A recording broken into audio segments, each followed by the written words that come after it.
Build your dreams, live rich, and leave rich. అందరికీ నమస్కారం. ఒక ప్రశ్న అడుగుతాను. మీ ఆస్తులు విలువ కాగితాల మీద కోట్లలో ఉండొచ్చు. కాని రేపుదయం మీకు అత్యవసరంగా ఓ ₹1,00,000 కావాలి. మీ చేతికి ఎంత వేగంగా వస్తుంది? ఫైనాన్షియల్ ప్రపంచంలో ఒక మంచి మాటుంది. ఆస్తులనేవి అహంకారం కోసం, కాని అందుబాటులో ఉండే డబ్బే అసలైన వివేకం. సో ఈరోజు మనం మన ఆర్థిక ప్రశాంతతకు పునాదిలాంటి లిక్విడిటీ గురించి చాలా లోతుగా మాట్లాడుకుందాం. అయితే ఒక్క విషయం గుర్తుంచుకోండి. ఇక్కడ నేను చెప్పేదంతా మీ అవగాహన పెంచడానికి మాత్రమే. ప్రతి ఒక్కరి ఆర్థిక లక్ష్యాలు, పరిస్థితులు వేరుగా ఉంటాయి కదా. అందుకే ఎప్పుడైనా సరే ఒక సెబీ రిజిస్టర్డ్ నిపుణుడి సలహాతోనే మీ ప్రయాణాన్ని మొదలుపెట్టడం చాలా ముఖ్యం. సరే, ఈరోజు మన ప్రయాణం ఎలా ఉండబోతోందంటే, ముందుగా చాలామంది ఎదుర్కొంటున్న ధనవంతులైన పేదరికం అనే సమస్యేంటో అర్థం చేసుకుందాం. ఆ తర్వాత దానికి పరిష్కారం అంటే మన ఆర్థిక జీవితానికి ఆక్సిజన్ లాంటివి ఏంటో చూసి, చివరగా మీ ఆర్థిక కోటను ఎలా పటిష్టంగా నిర్మించుకోవాలో ఒక క్లియర్ ప్లాన్తో ముగిద్దాం. ఓకే, మొదటి విభాగానికొచ్చేద్దాం. ఇది చాలామంది మన ఇళ్లల్లో, మన చుట్టూ చూసే కథే. ఆస్తులు బోలెడుంటాయి, కాని అవసరానికి డబ్బు మాత్రం ఉండదు. అసలు ఈ విచిత్రమైన పరిస్థితి ఏంటో అర్థం చేసుకునే ప్రయత్నం చేద్దాం. ఒక్క క్షణం ఆలోచించండి. పేపర్ మీద చూస్తే మీ ఆస్తి 2 కోట్లు, వావ్! కానీ అకస్మాత్తుగా ఉద్యోగం పోయింది అనుకుందాం, లేదా ఇంట్లో ఎవరికైనా హాస్పిటల్ ఖర్చు వచ్చింది అనుకుందాం. అప్పుడు ఆ 2 కోట్ల విల్ల మీకు ఉపయోగపడుతుందా? ఆ 5,000తో ఏం చేయగలం? ఇదే ఆస్తిపరులు కాని నగదు పేదలు అనే పారాడాక్స్ అంటే. ఇదెంత నిజం కదా. కిరాణా షాపుకు వెళ్ళి మన ఇంటి డాక్యుమెంట్లు చూపించి సరుకులిమ్మంటే ఇస్తారా? ఇవ్వరు. పిల్లల స్కూల్ ఫీజు కట్టడానికి గోడలోని ఇటుకను తీసి ఇవ్వలేం కదా. కాగితం మీద కనిపించే కోట్లు కష్టకాలంలో మన కడుపు నింపలేవు. ఇదే కఠోరమైన నిజం. ఇప్పుడు మనం ఒక చాలా చాలా ముఖ్యమైన పోలిక గురించి మాట్లాడుకోబోతున్నాం. ఒక్కసారి ఇది మీకు అర్థమైతే డబ్బుని, ఆస్తుల్ని మీరు చూసే పద్ధతే పూర్తిగా మారిపోతుంది. ఆర్థిక స్వేచ్ఛకు ఇదొక మాస్టర్ కీ లాంటిది. మీ ఆర్థిక జీవితాన్ని ఒక శరీరంలా ఊహించుకోండి. రియల్ ఎస్టేట్, స్టాక్స్ ఇవన్నీ మీ సంపద అనే కండరాలను పెంచుతాయి, అంటే గ్రోత్. కాని నగదు లభ్యత, అదే లిక్విడిటీ, అది మీరు పీల్చే ఆక్సిజన్ లాంటిది. ఒక్కసారి ఆలోచించండి. మీరు చిన్న కండరాలతో అయినా సరే ఏళ్ల తరబడి బ్రతకగలరు, కాని ఆక్సిజన్ లేకుండా 5 నిమిషాలు కూడా బ్రతకలేరు. మన ఆర్థిక పరిస్థితి కూడా అంతే సున్నితమైనది. కాబట్టి మనం గుర్తుంచుకోవాల్సిన అతి ముఖ్యమైన సూత్రం ఇదే. మీ ఆక్సిజన్ ట్యాంక్, అంటే మీ అత్యవసర నిధి పూర్తిగా నిండిన తర్వాతే అప్పుడే ఎక్కువ రాబడుల కోసం, కండరాల కోసం చూడండి. ఇది మీ ఆర్థిక ప్రశాంతతకు మొదటి అతి ముఖ్యమైన మెట్టు. సరే, ఈ ఆక్సిజన్ కండరాల సిద్ధాంతమంతా బాగానే ఉంది. కానీ ప్రాక్టికల్గా దీని అర్థమేంటి? మన దగ్గరున్న ఆస్తుల్లో వేటిని ఆక్సిజన్ అనాలి, వేటిని కండరాలనాలి?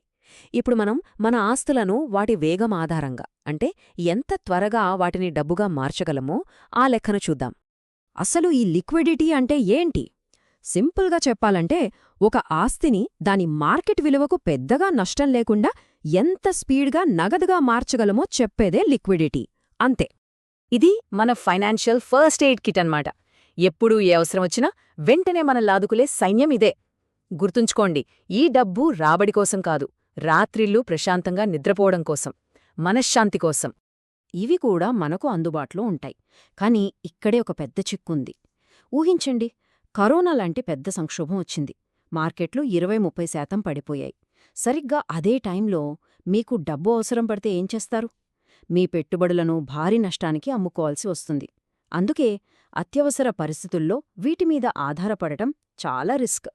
ఇక ఇవి మన ఆస్తిపత్రాల్లో గడ్డకట్టుకుపోయిన మంచుగడ్డల్లాంటి ఆస్తులు. అత్యవసరంగా అమ్మడానికి ప్రయత్నిస్తే కొనేవాళ్లు మీ అవసరాన్ని పసిగడతారు, బేరమాడతారు. చివరికి మీ ఆస్తి విలువలో 20-30% నష్టపోవాల్సొస్తుంది. మనశ్శాంతి కూడా పోతుంది. సో ఇవి సంపదను నిర్మించొచ్చు, కానీ సంక్షోభంలో మనల్ని కాపాడలేవు. ఇప్పటిదాకా మనం సమస్య గురించి చాలా విశ్లేషించాం. ఇప్పుడు అసలు విషయానికి వద్దాం. పరిష్కారమేంటి? ఆర్థిక భద్రతను నిర్మించుకోటానికి ఒక స్పష్టమైన స్ట్రాటజీ ఏంటో చూద్దాం.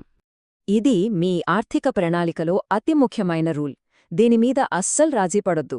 సింపుల్గా 3 స్టెప్స్. ముందుగా మీ నెలవారీ ఖర్చులు అంటే ఈఎంఐలు, ఇంటి ఖర్చులు, ఫీజులు అన్నీ లెక్కించండి. ఆ వచ్చిన మొత్తాన్ని 6తో గుణించండి. ఆ డబ్బుని ఒక లిక్విడ్ ఫండ్లో కానీ స్వీప్-ఇన్ ఎఫ్డీలో కానీ పెట్టండి. ఈ డబ్బు మీద రాబడి 0 వచ్చినా పర్వాలేదు, ఎందుకంటే కష్టకాలంలో ఇది మీకిచ్చే ధైర్యం, స్వేచ్ఛ, గౌరవం, వాటి విలువ అనంతం. ఇప్పుడు ఈ లిక్విడిటీ ఉండటం, లేకపోవడం వల్ల నిజ జీవితంలో ఎలాంటి తేడా వస్తుందో ఒక చిన్న కథ ద్వారా ఇంకా బాగా అర్థం చేసుకుందాం. శర్మగారికి 10 కోట్ల ఆస్తి ఉంది, కాని చేతిలో డబ్బు లేదు. ఇంట్లో మెడికల్ ఎమర్జెన్సీ వచ్చింది. 15 లక్షలు కావాలి. ప్లాట్ అమ్మడానికి వెళ్తే కొనేవాళ్లు పరిస్థితిని ఆసరాగా తీసుకుని సగం ధర అడిగారు. పాపం, ఆయన తీవ్రమైన ఒత్తిడిలో ఉన్నారు. అదే వర్మగారికి 2 కోట్ల ఆస్తే ఉంది, కాని లిక్విడ్ ఫండ్లో 15 లక్షలున్నాయి. ఆయన సింపుల్గా ఫోన్లో 30 సెకండ్లలో డబ్బు విత్డ్రా చేశారు. ఆస్పత్రి బిల్లు కట్టారు. ప్రశాంతంగా నిద్రపోయారు.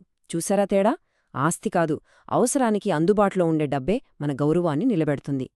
సరే, ఇంతవరకు కథలు, సిద్ధాంతాలు అన్నీ విన్నాం కదా.